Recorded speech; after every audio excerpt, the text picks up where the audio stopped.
สาธุต่อกระบวนเลยเด้อสำหรับศรัทธาเอาตนญาติโยมเฮาพ่อแม่เฮาได้มาหอดมาถึงแล้วก็ได้เข้านำขบวนมหาบุญมหากุศลของเราท่านทั้งหลายก็คืองานบุญวัดป่าสามัคคีสร้างบารมีหรือว่าเพื่อสมทบทุนสร้างพระธาตุใหญ่มหารัตนเจดีย์ศรีสุริยาคามบ้านเราสุริยะเมืองจังพรแขวงสวรรณเขตอันนี้ก็เป็นขบวนศรัทธาเอาตนญาติโยมจากนครไกรสอนหรือว่าจาก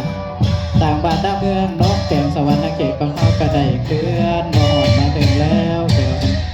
ก็ได้มาพ่วงแห่พ่วง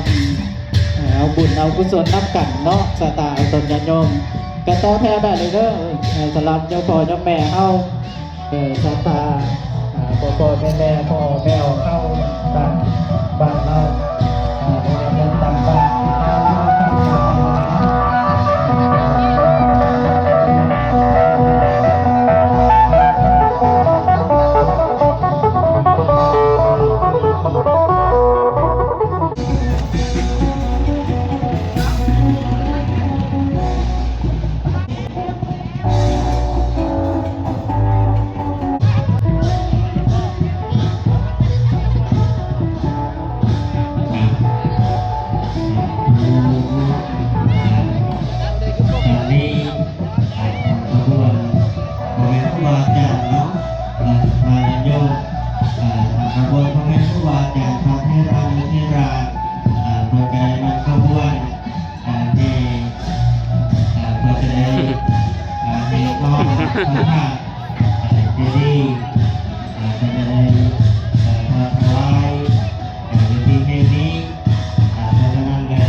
ในทางเราแบบในวนตัวการในวนเรื่องตัวการทางโลก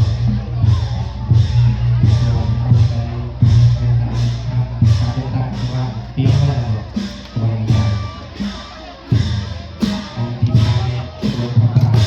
บริหารมาเป็นเยอะๆนะทางส่วนทางงานบ้านเนี่ย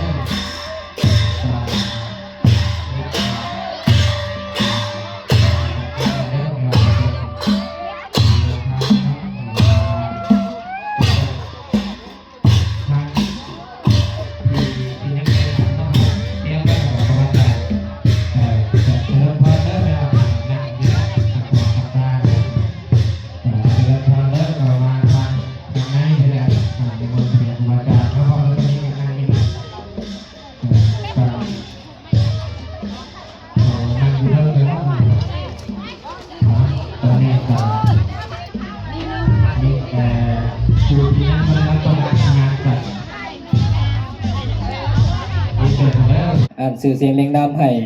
การที่ตามมาด้วยทั้งทันคำตาชินนสอนพร้อมกับครัวได้ห่วมโมทนัดปันปัด500,000 กีบอาสารทุกก็ขอให้เจริญได้ดังสมความมุ่งมั่นปรารถนาด้วยเทินเอาสาธุและก็โมทนานำอาจารย์ทรงจันทร์ธรรมวโรคณะบุญงานประจำการอปสแข็งที่ได้ห่วมโมทนาจำนวนปัจจัยประกอบส่วนในงานบุญประปาสามัคคีในครั้งนี้ได้ห่วมโมทนาทั้งญาติโยมผู้ใดที่ได้มาฮอดณสถานที่ประกอบส่วนเป็นเจ้าภาพเพื่อสมทบทุนในการสร้างพระธาตุเจดีย์เจริญยิ่งขึ้นไปด้วยเดือนอาสาธุในห่วมโมทนากราบโมทนาน้ำญาติโยมที่ได้มาห่วมทรงซองห่วมโมทนาบุญกุศลนำกันถือว่าในเมื่อนี้ตั้งแต่เมื่อวานไม่ออกในห่วมต่อยอดหรือทั้งวัดยางสัญภูมิบารามและการมาห่วมต่อยอดในเมื่อนี้ห่วมต่อถวาย800,000 กีบพร้อมด้วยซองที่ได้ไปแผ่เนาะ400,000 กีบอาสาธุแล้วก็เมตตาพ่อแม่ครูบาอาจารย์ก็เจริญในบวรพุทธศาสนาให้พ่อแม่ครูบาอาจารย์ลูกศิษย์ลูกหาญาติโยมเฮาได้กราบไหว้สักการะบูชาตลอดไปด้วยเถิดอาสาธุโมทนานำครอบครัวท่านวีไลทองธรรมวงศ์ได้ร่วมโมทนาจุฬาธุสาธุ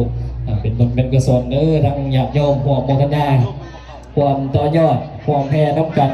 ที่ว่าในครั้งนี้เป็นเจ้าภาพบริวารน้ำกันเอามาให้ทางญาติได้อ่านเพราะว่าเขาพิธีทั้งการจะบอกให้ทางยิ่งขึ้นไปด้วยเถิดเอาสาธุทั้งแนวเข้าทั้งบ้านเราสุริยะทั้งบ้านนาเสือเขตทั้งบ้านเราผู้ใดที่มาหอดห่วมโมหอมท่านห่วมโมทนาแม่ยังนี่แม่เท่าติ๊กมาจากบ้านเราสุริยะจำนวนปัจจัย200,000 กีบเอาสาธุเป็นผลเป็นกุศลเด้อแล้วโมทนาน้ำบอกโจนัสทั้งสุภรสทั้งประเดี๋ยวอะไรกับพ่อพวงน้องเดินจำนวนปัจจัย100,000 กีบเอาสาธุเป็นบุญเป็นกุศลเด้อทั้งเราผู้ถ่าบริษัททั้งหลายที่ได้สละปัจจัยในห่วมโมทนาต่อยอดในงานบุญประปาสามัคคีในครั้งนี้ก็ล้วนแล้วเขาได้สละประโยชน์ส่วนร่วมในการห่วมถอดถวายห่วมสมทบทุนเนาะขอโอกาสขออนุญาตพ่อแม่ครูบาอาจารย์เป็นต้นเสียงมีเจ้าภาพเจ้าศรัทธาในนามคณะสงฆ์วัดไสยภูมิารามนำพี่น้องชาวบ้านเหล่าสุริยะนำทานผู้รักษมีพร้อมนำการนำของเมืองห่วมบุญนำอีกเป็นจำนวนปัจจัยอยู่5,000,000 กีบสาธุอนุโมทนาได้นำยอดมารวบรวมเข้าร่วมกันที่ยังบ่ทันได้สำเร็จก็คือปูกะโรหรือว่าปูเพนกะโรเนาะอ้อม เจดีย์มหารัตนเจดีย์ศรีสุริยคามซึ่งตอนนี้ก็กำลังรวบรวมยอดบ้านนี้แต่มือเศร้านี่ครับโมทเจ้าภาพเจ้าศรัทธาเพิ่นหับทราบน้ำกัน ส่วนอันอื่นนอกจากไล่หับเฮาแล้วมีอันไหนตื่นเพราะว่าคนหลายคนไปออกเนาะเพื่อเคลื่อนมากับอิงใส่หนทางระยะทางแดอาตมาก็คิดว่ามาฮอดปีประมาณ